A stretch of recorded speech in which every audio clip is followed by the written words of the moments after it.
하나님 말씀 제가 읽겠습니다. 골로새서 2장 6절과 7절입니다.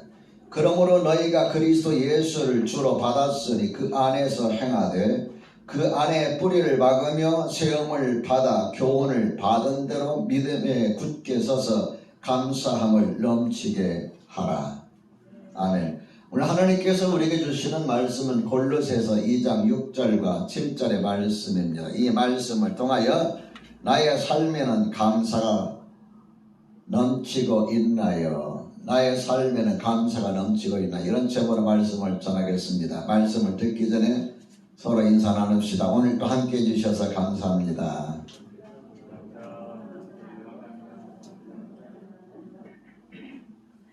지난 세 주일 동안 진행된 작전 기도에 동참해 주셔서 정말 감사드립니다. 여러분의 믿음, 여러분의 소원, 여러분의 기도 제목들, 여러분이 하시는 모든 일들이 잘 이루어지시기를 우리 주님의 이름으로 축복합니다. 여러분의 삶에 형통하기를 바라는 것이 목회자의 간절한 소망입니다. 우리에게 기도의 제목을 주셔서 기도하게 하신 하나님께도 감사를 드립니다. 만일 우리의 삶에 기도할 만한 걱정과 근심거리가 없다면 어떨까요? 행복할까요? 육신적으로는 편할는지 모르지만 하나님과 멀어지거나 형식적인 관계로 흘러갈지도 모릅니다. 우리의 근심과 걱정되는 문제들은 하나님을 붙잡는 끈입니다. 여러분과 제가 기도의 끈을 붙잡고 있을 때마다 그 근심거리, 걱정거리 때문에 기도할 때마다 하나님은 나를 얼마나 위하시고 사랑하시고 아끼시는지 순간마다 우리가 느낄 수가 있고 경험할 수가 있습니다. 그래서 근심과 걱정거리는 여러분 우리에게 아픔을 주는 것이 아니라 하나님을 붙잡는 끈이다. 저는 여러분에 그렇게 말씀드리고 싶습니다. 오늘 여러분 추수감사절이죠. 하나님께 우리가 무엇을 감사할 것인지 여러분 마음 가운데 나는 감사거리가 별로가 없는데 올해 한 해 동안 나는 굉장히 고생 많이 했는데 코로나19 때문에 타격이 심한데 나가고 싶어도 나가지 못했는데 뭐 이런 여러 가지 생각을 할 수 있습니다만은 그래도 추수감사절이니까 감사할 거리가 무엇이 있는지 살펴보면서 함께 본문을 중심으로 해서 은혜를 나누겠습니다. 하나님께서 우리에게 주시는 메시지는 세 가지인데 첫째로는 감사는 성숙한 신앙인의 열매입니다. 감사는 성숙한 신앙인의 열매입니다. 제가 말씀드리기 전에 제 어릴 적 이야기를 하나 해드리고 싶습니다. 제가 초등학교 들어가기 전 아마 6살, 7살 정도 되었던 것 같아요. 돌아가신 저희 아버지께서 시장에서 나무 한 그루를 사가지고 오셨습니다. 그리고 마당 한켠에 그 나무를 정성스럽게 심으셨어요. 밖에서 대문을 열고 집 안으로 들어가면 오른쪽에 그 나무를 심으셨는데 이 나무가 한 해가 지나고 두 해가 지나고 세 해가 지나면서 점점 자라기 시작했습니다. 그러더니 어느 날 이 나무에 꽃이 피는 거예요. 그 꽃의 색깔은 노란색이고 그 꽃의 모양은 항아리 모양이었습니다. 여러분 뭔지 아시겠어요? 감나무였습니다. 이 감나무가 이제 5월과 6월이 되면 꽃이 피는데 꽃이 피면은 이제 벌들이 맹맹맹맹맹맹 날아다니면서 그 꽃 속에 들어갔다 나왔다 하면서 이 꽃에 있는 그 꽃가루를 여기저기 묻히고 다닙니다. 그러다 보면 어느 날 감꽃이 뚝 떨어져요. 그 떨어지는 감꽃을 주워서 먹으면은 달짝지근합니다. 옛날에는 먹을 것이 없던 시대라서 감꽃도 맛있었어요. 그리고 이제 거의 떨어지면서 거기에 감이 아주 자그마한 열리는데 점점 커지고 6월, 7월 이렇게 8월 넘어가다 보면은 감이 이제 제법 커집니다. 그런데 이 감 중에서 마지막까지 노란색이 될 때까지, 주황색이 될 때까지 남아있는 감도 있지만 중간에 떡 떨어집니다. 그러면 그 떨어진 감을 주워다가 쌀독 항아리에 딱 넣어놓습니다. 며칠 지나면 그게 익습니다. 또 그걸 먹습니다. 먹어보신 분들은 알 거예요. 그러면서 이제 여름도 지나고 10월이 되면은 그 녹색을 띄었던 감이 이제 주황색으로 변해가기 시작합니다. 그리고 이제 10월 말 정도 되면은 감을 똑 따가지고 광에다 넣습니다. 그런데 보니까 감나무 꼭대기는 감을 안 따요. 그래서 아버지 꼭대기 있는 건 안 따는 거예요. 야, 인정 좀 있어야지. 다 따면은 새들이 먹을 게 없잖아. 그래서 감나무 꼭대기 몇 개는 감을 안 따요. 그리고 이 꼭대기 있는 감은 새들이 먹여요. 까치가 와서 먹든지 뭐 새가 와서 먹든지. 그런데 먹기 전까지는 감잎이 다 떨어지고 감만 열려있으니까 또 그것도 보기가 참 아름답습니다. 광에다는 감은 다 익지가 않아서 뜰거예요. 그래서 그게 어느 정도 지나면 이제 익기 시작합니다. 익으면 그걸 하나씩 꺼내다가 먹습니다. 그게 뭐예요? 홍식입니다. 제가 커서 시골을 떠나서 서울에 왔다가 이제 겨울철에 방학 때가 되거나 1월이나 이때 가면은 어머니께서 광에 가가지고 뭔가를 두세 개 가져와요. 빨갛게 익은 홍시입니다. 이거 먹어라. 그런 주먹만한 감들이죠. 시원하고 달짝지근하고 좀 맛있습니다. 감을 잡숴보신 분들은 그 비가 뭔지를 알 거예요.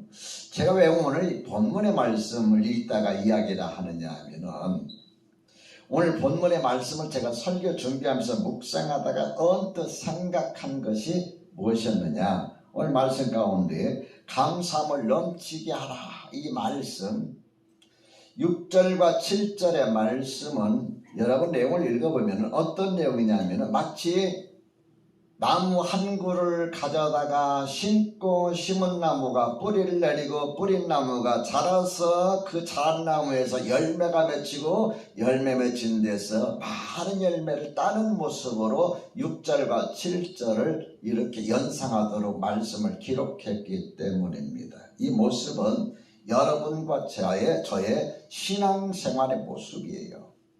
자, 어느 날 여러분과 내가 예수 그리스도를 영접했어요. 그래서 주님 안에서 이제 믿음이 자라기 시작합니다. 믿음이 자라면서 뿌리를 내립니다.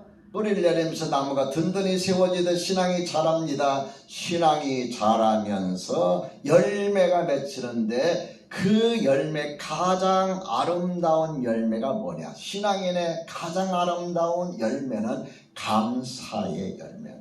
믿으시면 아멘 합시다. 오늘 본문의 내용이죠. 그 내용이 그거죠. 그러므로 너희가 그리스도 예수를 주로 받았으니 그 안에서 행하되 그 안에 뿌리를 박으며 세움을 받아 교훈을 받은 대로 믿음에 굳게 서서 감사함을 넘치게 하라. 이제 어느 날 이렇게 몇 년의 세월이 지나면서 어느 해인가는 감이 별로 열리지도 않고 감이 작아요. 그래서 아버지 올해는 왜 감이 이렇게 얼마 안 맺히고 또 열매도 적습니까? 해갈이 하는 거란다. 그러더니 감나무 주위에다 웅덩이를 파고 그 웅덩이에다 막 거름을 붓습니다. 그러니까 그 다음에 또 감이 많이 열리고 더 커집니다.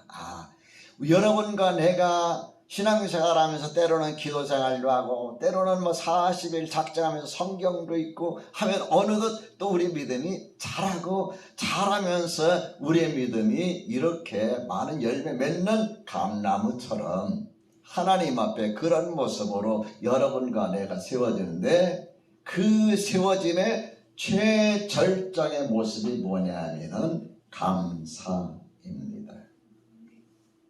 그래서 저는 여러분에게 감사는 성숙한 그리스도인의, 성숙한 성도의 참 모습이다, 여러분에게 말씀드리고 싶습니다. 둘째로, 마음의 기쁨이 감사의 열매를 맺게 합니다. 여러분, 어떤 사람이 감사 열매를 맺을까요? 마음에 기쁨이 넘치는 사람이에요. 그죠? 나무가 건강해야 열매를 맺듯이 기쁨이 넘치는 사람이에요. 그럼 어떤 사람이 기쁨이 넘치는 사람일까요? 살면서 좋은 일만 많이 생기는 사람이 기쁨이 넘치는 사람일까요? 하루하루 살아가는 것도 버겁고 힘든데 나 같은 사람에게도 기쁨이 넘친단 말입니까? 라고 반문할 수도 있어요. 기쁨에 대해서 제일 많이 말씀하고 있는 성경이 빌립보서입니다. 빌립보서에는 기쁨이라는 관련된다, 기쁨, 기뻐하다, 기쁨이 뭐 기다, 기쁨이라는 단어와 관련된 이 단어가 18번 나옵니다. 근데 빌립보서는 짧아요. 몇 장으로 되어 있죠? 넉 장으로 되어 있습니다. 1장, 2장, 3장, 4장. 그런데도 기쁨과 관련된 단어가 18번 나올 정도로 많이 쓰고 있어요. 그러면 이 빌립보서는 누가 썼을까요? 빌립보가 썼을까요? 빌립보서는 누가 썼을까요? 사도 바울입니다. 사도 바울이 빌립보서를 쓸 때 그는 어디에서 이 편지를 썼을까요? 집에서, 사무실에서 에어컨 켜놓고 난방 켜놓고 산에 올라가서 좋은 환경 바라보면서? 아닙니다. 로마 감옥에 갇혀 있었습니다. 사도 바울이 기뻐할 일들이 얼마나 많았을까요? 그가 평생 한번 소원이 로마에 가서 복음을 전하고 싶은 것이 그의 평생 소원이었는데 그 소원을 이뤘기 때문에 기뻐했을까요? 그것 때문에 여러분 18번에 걸쳐서 빌립보서를 통해서 기뻐하라, 기뻐하라, 내가 다시 말하오니 기뻐하라가 말씀했을까요? 만일 여러분이 사도 바울이 살아온 삶을 살고 있다고 하면 가정해 봅시다. 나는 예수 믿는 거 싫어해서 사람들을 핍박하는데 앞장서다가 억지로 끌려서 교회 다니게 됐어요. 담에색 가던 길 억지로 예수님 만났잖아요. 예수님 억지로 그를 붙잡았잖아요. 그래서 할 수 없이 아라비아 광야에서 3년 동안 막 기도람답시고 기도하다가 홀로 지내다가 사람들이 알아주지 않을 것 같아서 7년 동안 자기 고향에 가서 묵어서 거기서 지내고 있었는데 어느 날 또 바나바라고 하는 사람이 와가지고 나를 도와달라고 해서 안디옥 교회 가서 나름대로 열심히 하려고 하는데 또 뭐 선교를 해야 된다나 어쩐다나 해가지고 성령께서 바나바와 사울을 따로 세우라 해가지고 선교사가 졸지 선교사가 됐어요. 선교사가 돼가지고 얼마나 많은 어려움들을 겪습니까?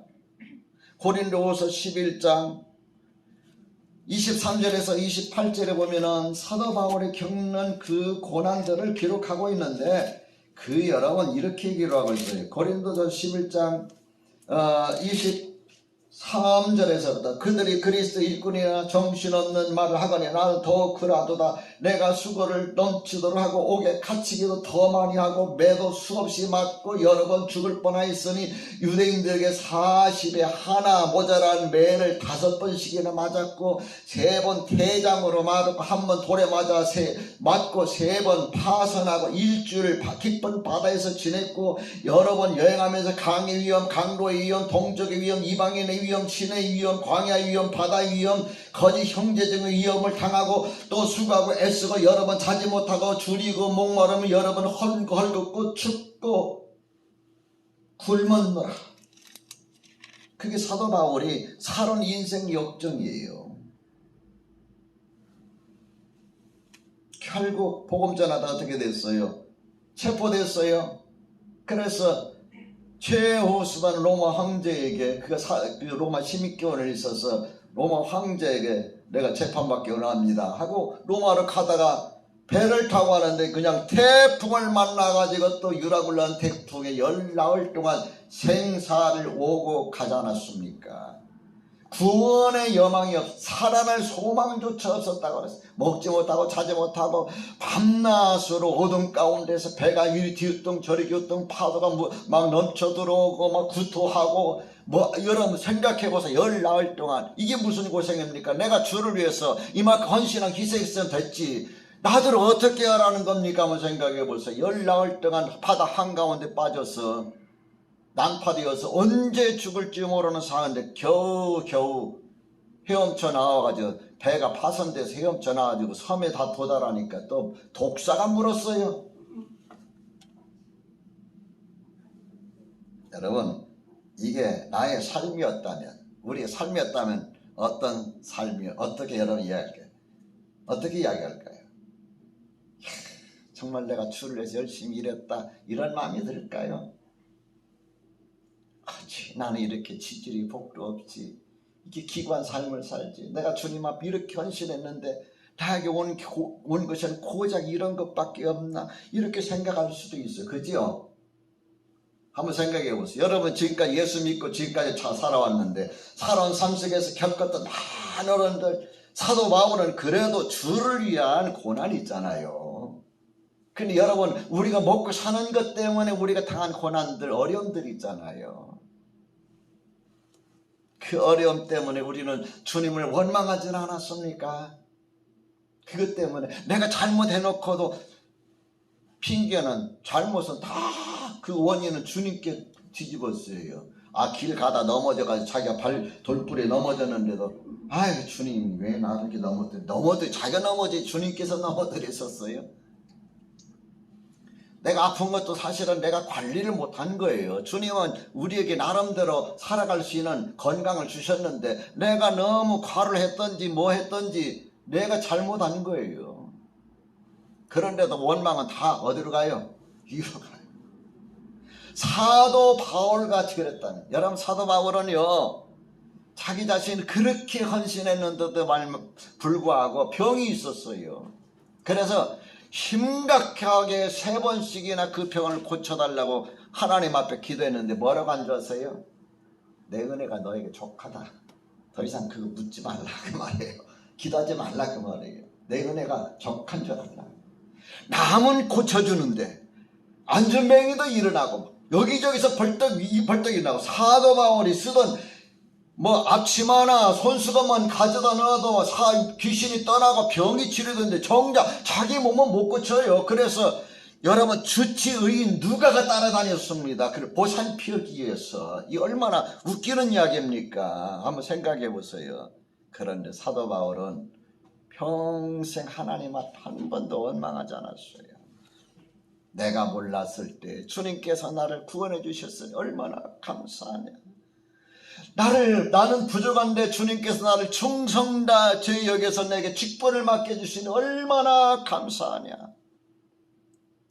주님께서 나를 위해서 고난당하셨는데 내가 주님의 고난을 내 몸에 채우는 것이 이 얼마나 영광스러우냐. 여러분 생각을 바꾸면 긍정이 되고 긍정적인 생각을 하면 감사가 됩니다. 믿으시면 아멘 합시다. 사도 바울이 이렇게 고난과 시련과 질병과 죽음 앞에서 모든 어려움들을 겪었음에도 불구하고 그가 기쁘다고 한 이야기는 도대체 어디에서 나오는 걸까요? 사도 바울이 에베소서, 빌립보서, 골로새서 여기 이런 그 성경에서 사용하고 있는 단어 가운데 반복적으로 쓰는 단어가 주 안에서라는 단어입니다. 주 안에서. 주 안에서라는 말이 옥중서신, 에베소서, 빌립보서, 골로새서 26번을 기록하고 있어요. 그런데 빌립보서에 18번이라고 하는데 18번 나오면서 주 안에서라는 단어가 12번 딱 붙어 있습니다. 그러니까 뭘 말합니까? 사도 바울의 기뻐한 인생을 기쁘게 살았다는 것은 이 세상에서 근심 걱정 없이 모든 형통을 잘 살았다는 말이 아니라 어떤 환난과 어떤 시련이 와도 그가 주님 안에 있을 때에 그에게는 기쁨이 있었다 그 말이에요. 이 세상에 돈 많다고 해서 기쁨이 있는 게 아니죠. 잘 된다고 해서 기쁨이 있는 게 아니죠. 건강하다고 해서 기쁨이 있는 게 아니죠. 아마 여기에서 여기 앉아 계신 분 중에 인생을 제일 기쁘고 행복하게 산 사람 하면 여기 신현기 목사입니다. 그런데 여러분과 나의 삶을 비춰보면 여러분은 저보다 훨씬 잘 삽니다. 근데 저는 여러분 하나도 안 부럽습니다. 왜? 내가 더 잘 사는 것이 아니라 주님 한 분으로 만족하기 때문에.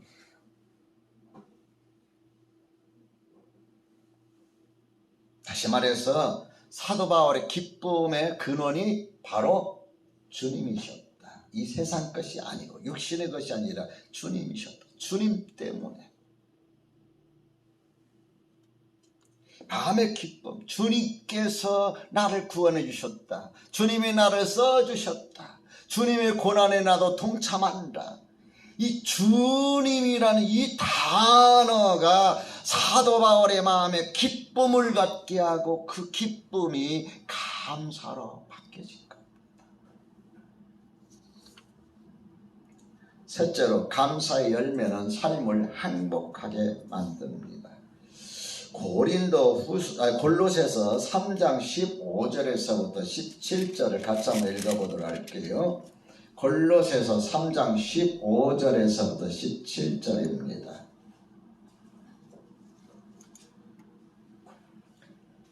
찾으셨으면 같이 읽어봅니다. 시작. 그리스도의 평강이 너희 마음을 주장하게 하라. 너희는 평강을 위하여 한 몸으로 부르심을 받았나니 너희는 또한 감사하는 자가 되라. 그리스도의 말씀이 너희 속에 풍성히 거하여 모든 지혜와 피차 가르치며 권면하고 시와 찬송과 신령한 노래를 부르며 감사하는 마음으로 하나님을 찬양하고 또 무엇을 하든지 말이나 일에나 다 주 예수 이름으로 하고 그를 힘입어 하나님 아버지께 감사하라. 오늘 이 15절에서부터 17절까지 보면은 감사한 자가 되라. 15절 하반절, 16절 하반절에 감사하는 마음으로 하나님을 찬양하고 17절 하반절에 하나님 아버지께 감사하라. 감사라는 단어가 3번씩 기록되어 있어요. 여러분 이 성경 구절 읽으면 어디 연상되는 구절 없습니까? 에베소서 5장 18절에서 21절이에요. 에베소 5장 18절에서 21절에 뭐라고 하고 있습니까? 술 취하지 말라.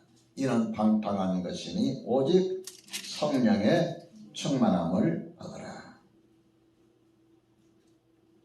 그러면서 이렇게 말씀하고 있죠. 시와 찬송과 신령한 노래들로 서로 화답하며 너희 마음으로 주께 노래하며 찬송하며 범사에 우리 주 예수 그리스도의 이름으로 항상 아버지 하나님께 감사하며 그리스도를 경외함으로 피차 복종하라. 다시 말씀드리면은 골로새서 3장 15절에서 17절의 말씀은 사람이 누릴 수 있는 행복의 최상의 상태입니다.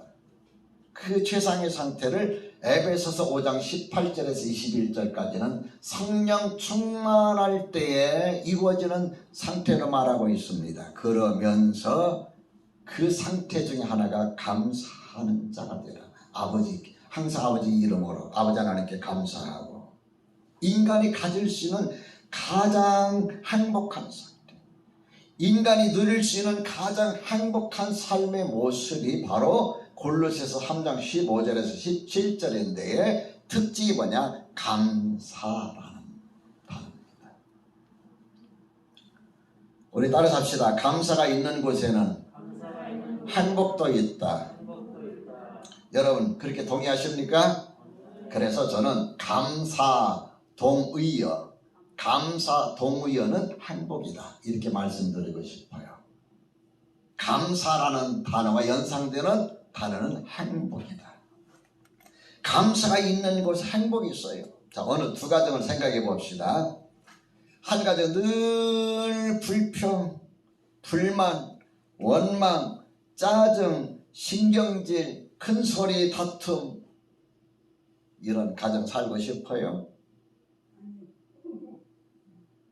불행하지요. 에? 내가 이렇게 된 건 누구 때문에 그랬는데? 아니 왜 음식이 이렇게 짜? 싱거? 나 인생이 왜 이래? 내 왜 이런 가정에서 살아야 되나? 이런 가정은 불행해요. 그래서 이런 가정은 뭐라 하냐면 지옥 같다고 그래요. 지옥이 따로 없어요. 싸우고 다퉈야 돼요. 근데 여러분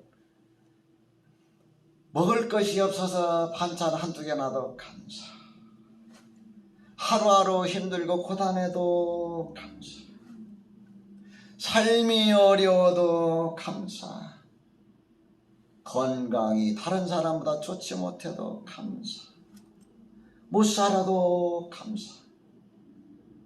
자, 여러분 한번 몸이 굉장히 아파가지고 내가 목회를 해야 되냐 말해야 되는 그런 상황이 있었잖아요. 그때 나라이건 그 고통에서 그 늪에서 벗어날 수 있었던 게 감사였어요. 새벽에 주님 앞에 무릎을 꿇는 주님 감사합니다. 뭐가 감사할까요? 겨우 일어나가지고 겨우 몸 추스렸는데 여러분은 제가 얼마나 힘들고 아팠는지 몰라요. 왜? 표시를 안 하니까. 여러분 표시를 할 수 있잖아요. 저는 여러분 내가 어디 아프고 그러면 목사님이 돼가지고 그렇게 하네. 목사님 제가 보약 한 장 해드릴게요 하고 제게 보약해 주신 분은 딱 한 분이 여기 중에 한 분 계십니다. 내가 늘 그 마음을 감사하고 잊지 않고 얼마나 힘들었는지 걸어가면서 돌불에다 발이 걸려가 넘어졌어요. 왜 걸렸느냐 하면은 발을 들 힘이 없었어요. 그죠? 제가 여러분 그 필집에다 나오잖아요. 쌀 10kg를 못 들었어요. 그냥 놓쳤어요. 얼마나 힘이 없었을까요? 아침에 새벽에 일어나면 어지러워서 일어날 수가 없어요. 일하는데 5분 걸려요. 그러면서도 새벽에 나옵니다. 그리고 하나님 앞에 기도합니다. 하나님 감사합니다. 그 다음에 두 번째 마디가 일어나게 해주셔서 못 일어나서 어떻게 될까요? 간 거지요. 그 다음에 세 번째 감사합니다.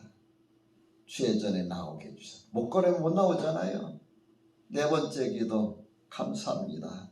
은혜의 보좌 앞에 무릎 꿇을 수 있어서. 다섯 번째 기도 제목 감사.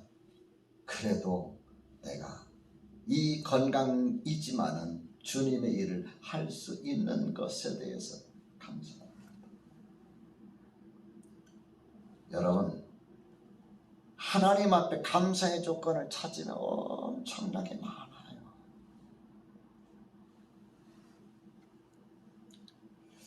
킹슬러라고 하는 분이 이런 말을 했어요. 아침에 일어날 때마다 그날 해야 할 일이 있음에 감사하라. 내가 뭔가를 할 수 있다는 것에 감사하세요. 나도 일도 좀 쉬고 뭐도 쉬고 좀 이제는 손 놓고 좀 편하게 그건 가는 것밖에 없어요. 여러분 뭔가 할 수 있다는 것에 감사하세요. 쿨리지라는 분은 이런 말을 했습니다. 가장 축복받은 사람이 되려면 가장 감사하는 자가 되라. 가장 축복받은 자가 되려 하면 가장 감사하는 자가 되라. 윌리스 워틀리라는 분은 이런 말을 했어요. 하루에 한 번 감사하는 습관은 부가 당신에게 흘러갈 통로로 작동한다. 부가 당신에게 흘러갈 통로로 작동한다, 작용한다. 하루에 한 번씩 시작할 때 감사하세요. 아이고 이놈의 허리, 이놈의 다리, 이놈의 무릎, 이놈 하지 마시고 하나님, 그래도 걸을 수 있어서 감사합니다. 그래도 들을 수 있어서 감사합니다. 그래도 볼 수 있어서 감사합니다. 그래도 먹을 수 있어서 감사합니다. 감사합니다. 하루를 시작하면 그날이 행복해져요. 시편 50편 23절에 감사로 제사를 드리는 자가, 따라합시다. 나를 영화롭게 하나니, 하나님을 영화롭게, 하나님을 기쁘시게 하는 자가 어떤 자예요? 감사로 제사 드리는 자. 다시 말해, 감사하는 삶을 사는 자, 감사하는 마음으로 살아가는 자, 감사하는 마음 가지고 예배하는 자, 하나님께서 기뻐하셔요. 나를 영화롭게 한다 그랬어요. 오늘 말씀 가운데 골로새서 4장 2절에 보면 이런 말씀이 있습니다. 4장 2절, 기도를 계속하고 기도에 감사함으로 깨어있으라. 왜 감사함이라는 걸 기도에 연관시켰을까? 실제 기도 생활을 해보시는 분들은 알아요. 마음에 원망과 불평이 있으면 기도가 안 됩니다. 그런데 내가 힘들고 어려워도 마음에 감사가 있으면 이렇게 나와요. 아이고 하나님 감사합니다. 이렇게 나와요. 경험상 이야기입니다. 아이고 힘들고 짜증스럽고 미치겠어. 그럼 기도 나와요? 안 나와요. 아이고 하나님, 이게 한숨이죠. 아이고 하나님은. 그런데 그 다음 나오는 단어가 감사합니다. 이런 사람이 기도하게 되는 거예요. 그래서 감사함으로 뭐라 그랬어요? 깨어 있으라. 사랑하는 성도 여러분, 오늘 무슨 날이에요? 추수 감사절. 하나님 앞에 뭘 감사할까요? 오늘 하나님 앞에 내 마음에 담겨 있는 것들 가운데 원망스럽고 힘든 건 다 뒤로 하고 감사부터 시작합시다. 따라서 합시다. 하나님 감사합니다. 오늘 이 말이 여러분을 행복하게 해드릴 줄 믿습니다.